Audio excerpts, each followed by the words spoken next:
Hello friends, मैं अरिंद कुमार आपका बहुत बहुत स्वागत करता हूं हमारे YouTube channel maths by AK पर। आज के इस वीडियो में हम चर्चा करेंगे समांतरीय गुणोत्तर श्रेणी एजीपी अरिथमेटिकल ज्योमेट्रिक प्रोग्रेशन, उसके बारे में चर्चा करेंगे। तो चलिए देखते हैं। तो शुरुआत करते हैं। समांतरीय गुणोत्तर श्रेणी, ठीक है, इसको एजीपी शॉर्ट में लिखते हैं। और होता क्या है ये in English? Arithmetic geometric progression, ठीक है, अरिथमेटिक जियोमेट्रिक प्रोग्रेशन, ठीक है। ये होता क्या है, अब अपने इसको देखते हैं। ये तो एजीपी होता है, वो एपी और जीपी का संयुक्त होता है, मतलब संयुक्त मिश्रित रूप होता है, ठीक है। तो किस प्रकार से होता है वो देखते हैं। तो अपने जानते हैं कि जो एपी होती है वो क्या होती है, व्यापक जो एपी होती है, माना दी गई एपी या समांतर श्रेणी, ये क्या है अपने पास, ये होती है a plus D plus A plus 2d plus इस प्रकार से फॉर्म्स आते रहेंगे आगे टर्म्स, ठीक है।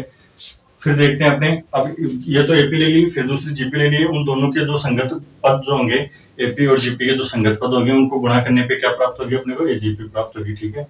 तो अब मानते हैं, माना दूसरा लेते हैं, सपोज दी गई जीपी, ठीक है, जहां अपने ए इज इक्वल टू 1 मानेंगे, ठीक है, ए इज इक्वल टू 1 है।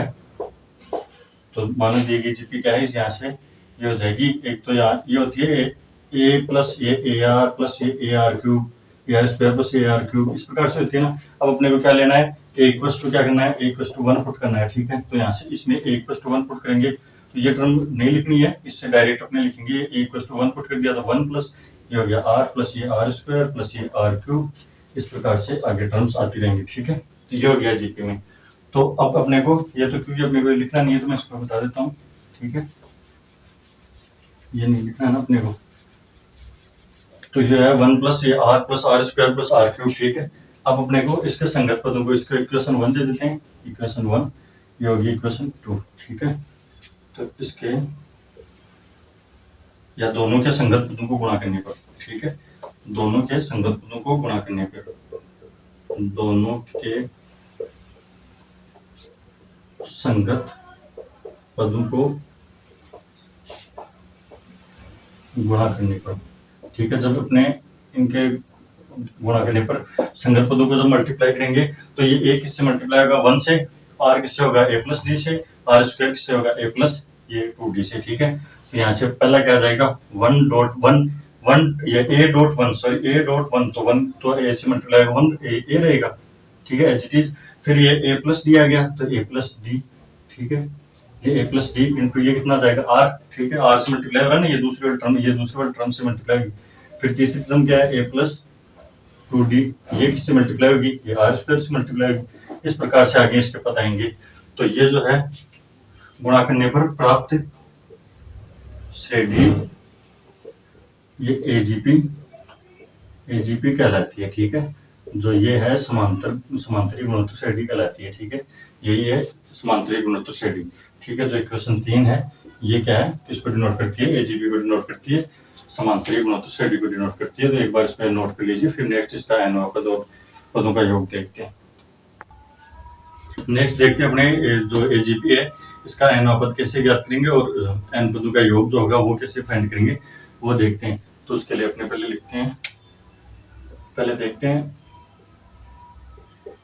in terms of AGP, ठीक है, in terms of AGP। तो n वापस जो है तो Tn, यहाँ से Tn क्या होगा, तो ये Tn ज्ञात करने के लिए अपने पास फॉर्मूला है, यह है a plus n minus 1 into D. ये किसका फॉर्मूला होता है वैसे, ये होता है समांतर श्रेणी में n वापस ज्ञात करने का फॉर्मूला होता है ना, उसमें r to the power n minus 1 इससे और मल्टीप्लाई कर देंगे तो ये किसका फॉर्मूला हो जाएगा, ये हो जाएगा एजीपी का n वापस ज्ञात करने का फॉर्मूला, ठीक है।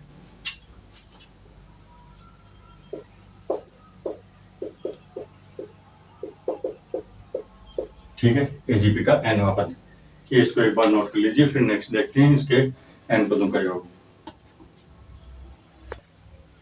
अब नेक्स्ट अपने देखते हैं इसमें एजीपी का एन पदों का जो योग है उसके लिए क्या फॉर्मूला होता है वो, ठीक है, समांतरिक गुणोत्तर श्रेणी के एन पदों का योग। ठीक है। तो ये जो है सेकंड अपने ले लेते हैं, sum of n terms of AGP, ठीक है। इसके एन टर्म्स का जो योग है वो, तो उसके लिए अपने पास फॉर्मूला है। तो फॉर्मूला क्या होता है इसका, ये होता है S n is equal to, कितना होता है a upon 1 minus r plus ये डी आर, और ये 1 minus r to the power n minus 1, ठीक है, अपॉन ये 1 माइनस आर का होल स्क्वायर होता है, फिर माइनस ये a plus n minus 1 into d, और ये इसका r to the power n से मल्टीप्लाई होता है और अपन 1 माइनस आर, ठीक है, ये आर है, r to the power n minus 1 और अपन 1 माइनस आर। तो ये किसका फॉर्मूला होता है, इसका एनवा पद चेक करने के लिए फॉर्मूला होता है, ठीक है। यहाँ से एनवा पद का, सॉरी एनवा पद नहीं, एन पदों का योग फाइंड करने के लिए फॉर्मूला यूज लेते हैं। तो एक बार इसको नोट कीजिए, फिर नेक्स्ट देखते हैं इसमें अनंत पदों के योग का फॉर्मूला। अब देखते हैं, अगर एनवा जो पदों की संख्या अगर अनंत दी हो, एजीपी में पदों की संख्या अगर अनंत हो तब उसके लिए, तो यहाँ से अब इसको मॉडिफाई करेंगे, तो ये आर अगर less than mod of r is less than 1 हो, देन यहाँ क्या होगा, यह होगा ये एन टेंड्स टू इनफाइनाइट, क्योंकि अनंत की तरफ जा रहा है ना एन, तो जब अनंत की तरफ होगा तब यहाँ से r to the power n कितना हो जाएगा, ये 0 हो जाएगा, ठीक है। जब ये 0 होगा तो यहाँ से एस इनफाइनाइट का फॉर्मूला क्या हो जाएगा, ये हो जाएगा ए अपॉन 1 माइनस आर, ठीक है, प्लस ये डी आर अपॉन, क्योंकि ये r to the power n कितना हो जाएगा, ये 0 हो जाएगा, और ये 1 माइनस आर का होल स्क्वायर, ठीक है। और ये कब होगा, ये -1 less than r less than 1 हो तब अप्लाई होगा, ठीक है। तो ये अनंत पदों के योग का फॉर्मूला है किसका, एजीपी का। तो ये इसको भी एक बार नोट कर लीजिए, फिर नेक्स्ट एक क्वेश्चन देखते हैं। नेक्स्ट अपने पास एक क्वेश्चन दिया हुआ है, क्वेश्चन है 1 प्लस 2/5 प्लस 3/5 का square plus 4/5 to the power 3 plus up to ये इनफाइनाइट तक है। तो अपने को क्या है ना, अनंत पदों का योग ज्ञात करना है इसकी, ठीक है। तो ये श्रेणी जो है, ये कौन सी श्रेणी है, तो पहले अपने ये देखते हैं, ये श्रेणी जो है वो एजीपी है, ठीक है। ये कैसे है, इस रूप में है ये, ठीक है, a plus d into r plus ये a plus 2d into r square plus ये a plus 3d into r cube, और अप टू ये इनफाइनाइट तक है, ठीक है। इनफाइनाइट टर्म्स है इसमें, तो यहाँ से ए कितना हो जाएगा, अब इसके अकॉर्डिंग देखते हैं, इससे तुलना करने पर, ठीक है। तो तुलना करने पर क्या होगा, यहाँ से ए इक्वल टू कितना आ जाएगा, अपने पास 1 है, और यहाँ से डी, ये ए प्लस डी, तो ये 2 जो हुआ है वो, ये ए तो 1 है, इसमें कितना और ऐड हुआ कि ये ऊपर 2 हो गया, ठीक है। तो ये यहाँ से इसलिए ये डी कितना हो जाएगा, 2 माइनस 1, ठीक है, 2 माइनस 1 तो कितना हो जाएगा 1, तो डी इक्वल टू कितना हो गया 1, और फिर यहाँ से ये दे रखा है 1/5, इससे 2 को 1/5 से मल्टीप्लाई कर रखा है, तो यहाँ से ये आर जो था, आर की वैल्यू कितनी हो जाएगी, आर की वैल्यू हो जाएगी 1/5, ठीक है, ये आर की वैल्यू होगी। अब अपने को क्या है, इसके इनफाइनाइट पदों का जो इनफाइनाइट टर्म्स है इनका योग फाइंड करना है, ठीक है, सम देखना है। तो यहाँ से एस इनफाइनाइट करते हैं अपने, तो एस इनफाइनाइट का अपने फॉर्मूला देखा था, ये अपॉन 1 माइनस आर प्लस ये d r upon 1 minus r का होल स्क्वायर, ठीक है, यही होता है। यहाँ से अब इसमें जब वैल्यू पुट करेंगे तो यहाँ से एस इनफाइनाइट कितना हो जाएगा, ये हो जाएगा, ये 1 है, ये 1 माइनस ये 1/5 है, फिर प्लस ये 1, डी कितना है, डी भी 1 है, फिर ये 1/5 से मल्टीप्लाई हो रहा है, अपॉन ये 1 माइनस 1/5 और इसका होल स्क्वायर, ठीक है। जब इसको अपने सॉल्व करेंगे तो ये हो जाएगा 1 अपॉन ये 5 माइनस 1, तो ये 4/5, ठीक है, और ये प्लस, और ये 1/5 अपॉन ये हो जाएगा 5, ये 4/5 और इसका होल स्क्वायर, तो ये 16/25, ठीक है, इस प्रकार से हो जाएगा। अब अपने उसको इधर लिखेंगे तो ये कितना हो जाएगा, ये हो गया 5/4, ठीक है, क्योंकि इसके 1/1 है, फिर अपॉन 5/4 है, तो ये जो चौथा बटा था ये ऊपर चला जाता है, जो तीसरा जो है दूसरे वाले पद से मल्टीप्लाई हो जाता है, ठीक है। तो यहाँ से ये 5/4 हो गया, फिर ये इधर कितना हो जाएगा 1/5 है, इंटू में इसको ये 25/16 ये हो जाएगा। यहाँ से ये 5 टाइम्स कैंसिल आउट हो जाएगा, यहाँ से एस इनफाइनाइट कितना होगा, ये 16 इसका एलसीएम हो जाएगा, और यहाँ से ये कितना हो गया, ये हो गया 4 टाइम्स, तो ये 4 इंटू 5 तो ये कितना हो गया 20, प्लस ये कितना हो गया 5, तो यहाँ से ये कितना हो जाएगा 25/16, और ये क्या है, इसके इनफाइनाइट पदों का योग है, ठीक है। तो एक बार इसको नोट कर लीजिए, फिर नेक्स्ट देखते हैं। नेक्स्ट ये अपने पास एक क्वेश्चन दिया है। क्वेश्चन है n सम संख्याओं के वर्गों का योग ज्ञात करना है। ठीक है अपने को।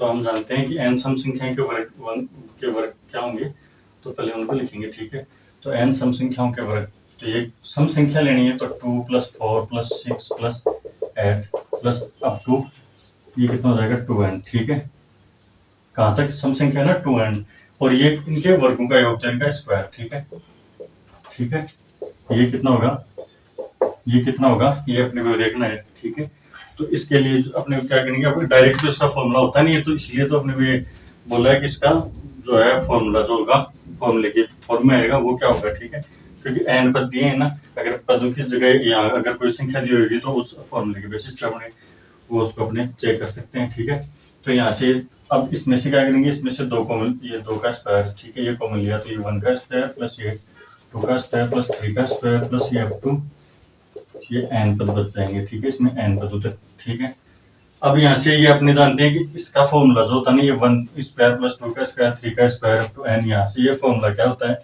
ये अपने जानते हैं, ये होता है इसका योग जो होता है ये s कितना होता है, ये n into n plus 1 into 2n plus 1 upon 6 ये होता है।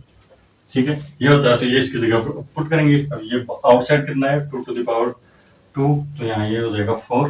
ठीक है, फिर आ जाएगा अपने, ये आ गया n into n plus 1 2n plus 1 upon 6। ठीक है, जब ये करेंगे तो यहाँ से ये 2 और ये 3 टाइम्स, तो ये हो गया 2n into n plus 1 into 2n plus 1।